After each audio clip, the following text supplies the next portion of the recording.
Pagbibigyan ko ako ng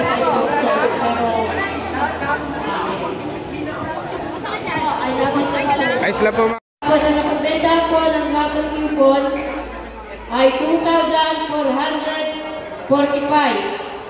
Ang total po niya ay inabot ng 41,430 na ating po natin sa dalawang beneficiary at sila po ay makakatanggap ng tulong mula po sa ating mga riders. Sila po ay makakatanggap ng 20,750 pesos. Mabuhay po ang lahat ng riders at palakpakan niyo po ang inyong mga sarili. Salamat po.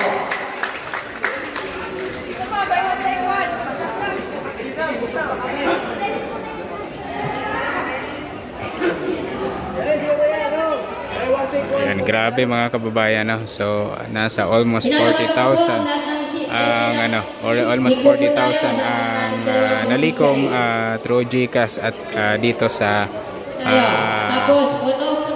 cash na nalikom po nila, no, galing po sa DRS riders. At ayun po, dalawa pong beneficiary ang makakatanggap ng tig 20,000. Grabe, malaking tulong na po yun, no, para po sa dalawa pong beneficiary dito po sa Kalawan, Laguna.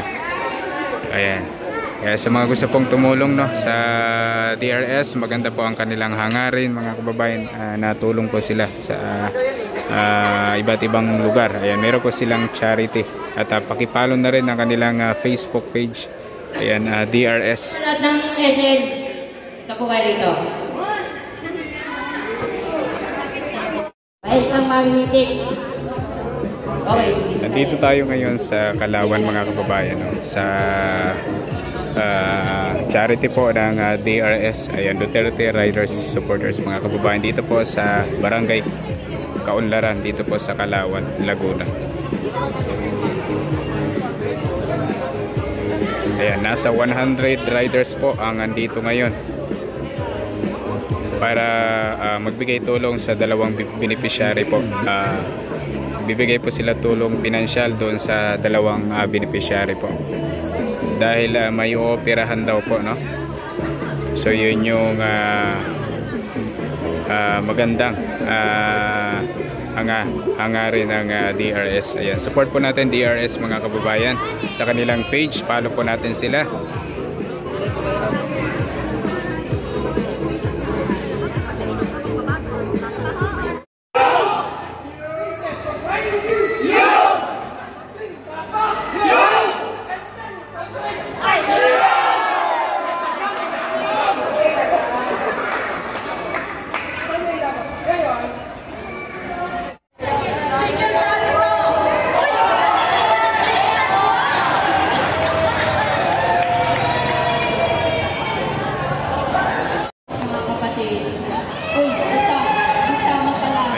TV morning everyone, ang ganap dyan host. Ayan, DRS po, Duterte Rider Supporters, charity po na ginaganap po ngayon dito sa Kalawan, Laguna.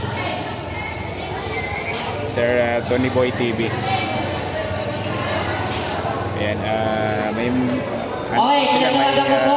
DRS UMG. bibigay po sila tulong dito sa may dalawa daw pong beneficiary na naghihingi ng tulong at dalawa po sa beneficiary na yun ang tutulungan po nila kasi yung isa daw po ay ooperahan, no? Napakaganda po ng hangarin po nila.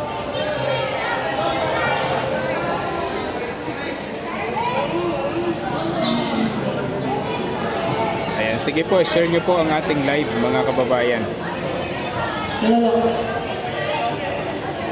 Lalo. Lalo yan.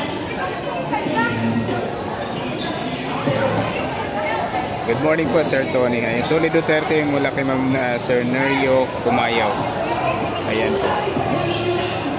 Ayan, huwag po kalimutan dagdagan po natin ang like at i-share po natin ang ating live